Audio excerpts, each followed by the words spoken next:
your bank and you're going to get a loan from your bank. This is going to do a few things. While it is very possible that you might get a better deal from the dealership, it is unlikely. And getting a deal from the bank, you'll know how much you have, you'll know the rate that you're going to walk in on, and you're not going to have to rely on the dealership at the end when everything's all figured out to get you the money. So what do you do with your old car? Don't sell it to the dealership you're buying a car from. They've got you up against the wall. There's absolutely no reason why they should give you a good deal on this car. They're looking to make $1,200 to $1,800, selling it to someone who's then going to sell it to someone else. Sell it on Craigslist. Donate it. Sell it to a friend. Basically, anything you can do is better than selling it to them. Before you buy your car, you're going to pick out at least 3 different cars that you want and are interested in. You can go more than that, but try not to focus on one car. So folks, keep in mind, this is what is on the internet. And if it's on the internet, it must be real. Down to 3 cars, you're going to want to go and test drive those cars. There's lots of articles on what to look for in a test drive. You know what a test drive is. You've all driven cars. Go out, play around with them, see what you like. Once you've test driven it and you've picked the car that you want, go home. Don't buy a car when you test drive it. Whatever they say, they could promise you something in the stars, go home. Pick out the exact model you want. Make 2 lists. The options that you absolutely must have and the options that you like. Put together this list, and you're going to use this list when you start calling dealers and getting prices. So, you should use the invoice, right? No. Invoice is useless. The dealers have figured it out. They know how to add fees over, under, behind, around, everywhere. Ignore the invoice. It's just a distraction. The thing that you really want is competitive bidding. It's the only way that you're going to get the best price. Call 8 to 10 dealerships and tell them, I'm really interested in buying this car today. Can you give me a price on doing competitive bidding? They'll say, we don't do competitive bidding. And you'll say, if you give me the best price, I'll come down and buy it from you today. And they'll say, let me give you a call back.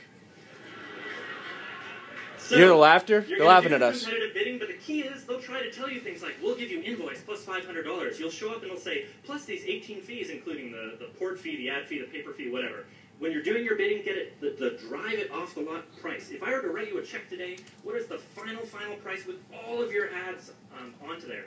And then once they've told you that and you found the right car, make sure they actually have it. They probably don't. Ask for the VIN number. Ask them to walk you through all of the things on that car. Okay, so you've got the car, you've got the price, you show up at the dealership, you're ready to buy the car. What are you going to do? You're going to leave. Why? Because something will have gone terribly wrong. Oh, we're terribly sorry we don't have that car. Somebody just picked it up. So, again, people, when you Google or you YouTube how to buy a car, this freaking maniac is influencing your people. This is the #1 watched video on how to buy a car. Maybe that person comes to their senses and gives you the original deal. You go back. They're going to try to wear you down. Bring a friend, bring a picnic lunch, bring a game, bring some patience, and don't be afraid to go off and grab a cup of coffee if you have to. During this process, they will stick to your guns. If it seems weird, it is. I've had people say, here, sign this as-is slip. As-is means no warranty. It's a new car, no warranty. I've had people say, we can't write it on the contract because there's not enough space. If it seems weird, it is weird. Stick to your guns. I've been in the industry 14 years. I've never heard that on a new car before, ever. You're going to feel like He's an what? asshole because you're going to feel like He's an idiot, yes. He's stupid. It's to the MC. It's just money. What's your problem? Right? Stick to your guns. Don't worry about it. You'll feel like an asshole. That's normal. It means you're doing it right. Okay. Don't sign anything until you're done. They're going to keep trying to put... Danny, watch what he says about the box. Do not sign a single thing until the very end. All the way at the end. And you have everything lined up and the price is there and they've got the keys and you're going to do it. And make sure everything is in writing. Okay.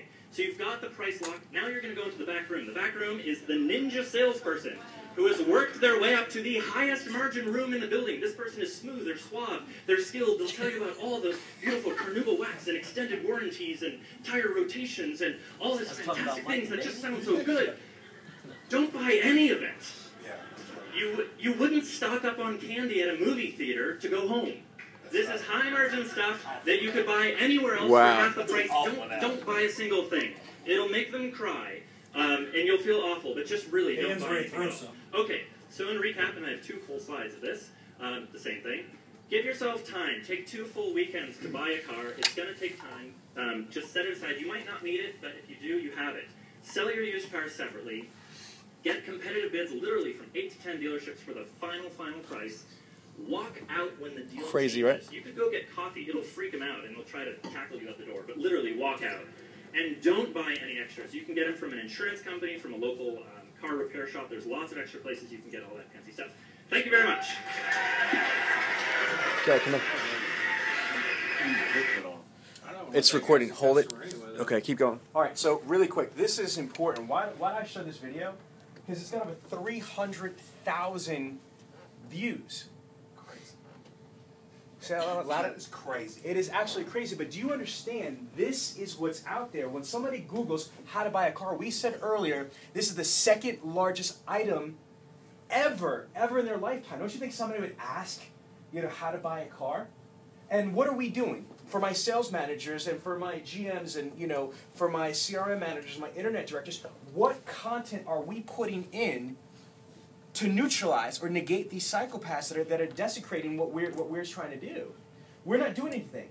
We're allowing all these hacks and these so-called people. There's one on here, I swear to God, his name is Peter Humlinger. I can't even make this shit up, okay? If you Google this, maybe on or YouTube it, there's a guy and he says, I quote, because I know this in my head, I am Peter Humlinger and I'm from Car Executive Breaks the Code of Silence. You think I'm kidding? I'm telling you that's on YouTube and it's got hundreds of thousands of views. Are you serious? What is this, the mafia? The Car Executive Breaks the Code of Silence and all this other stuff? Because there's nobody else that's there that's putting information in there. What is our title? Automotive sales what? Consultants. Either one. I accept either one. Automotive sales professional. Automotive sales consultant, correct? Yes? Yes. Okay, then why aren't there automotive sales professionals, automotive sales consultants that are making these videos? Didn't you just come to me out there and you asked me a question? What did you say to me? How to get my presence on. Okay, here's the first way. Start taking some notes. I'm dead serious.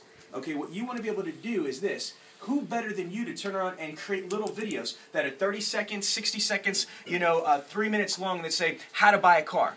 Even if I'm a sales consultant at Neil Huffman Nissan, forget about Neil Huffman Nissan for a second. I would turn around and say something like this. Look, my name is Sean Bradley. I've been in the automotive industry for X amount of years. I'm not going to sell you anything. I just want to help you. Okay, what I want to do is based on my experience, show you what you need to do or tell you what you need to know to help you make an educated decision on where you're going to purchase your vehicle